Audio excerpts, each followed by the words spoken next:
ঈদযাত্রার আনন্দের উল্টো পাশেই যেন দুর্ভোগ আর ভোগান্তি, বিশেষ করে নারীদের জন্য। টিকিট কেটেও নিজের আসনটি পেতে যাদের হিমশিম খেতে হয়। টিকিট কাটছে, আমি উঠতে পারি নাই, দেখি ভিড়, আমি মহিলা মানুষ তো এর জন্য। নারী যাত্রীরা বলছেন, স্বস্তিদায়ক যাত্রার জন্য প্রয়োজন পৃথক বগি। আমাদের তো আর কোনো বগি নাই, ওই ছেলেদের সাথে পারাপারি করে আমাকে ঢোকা লাগে। মেয়েদের জন্য অবশ্যই আলাদা থাকাটা সবসময় সব দিক থেকেই ভালো।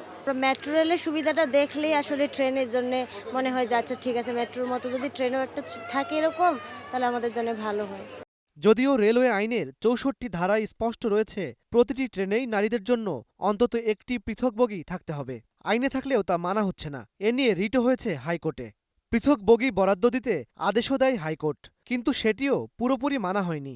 রেলমন্ত্রীর ঘোষণা অনুযায়ী প্রায় দুইটা ট্রেনে চট্টগ্রাম আর সিলেট রুটে দুইটা ট্রেনে অলরেডি দুইটা কোচ দুইটা কামরা দেয়া হয়েছে। তার মানে আদেশ আংশিক বাস্তবায়ন হয়ে গেছে।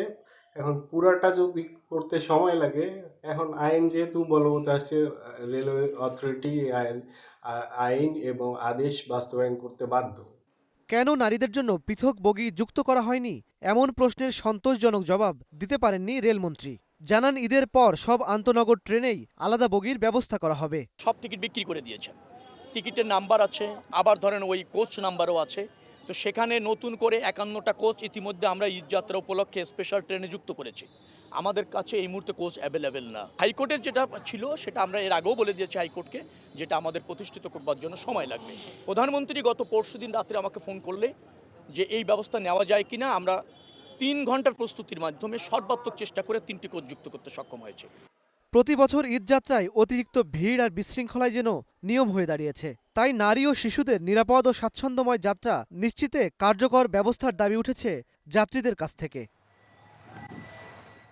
ইমন মাহমুদ, স্টার নিউজ, ঢাকা।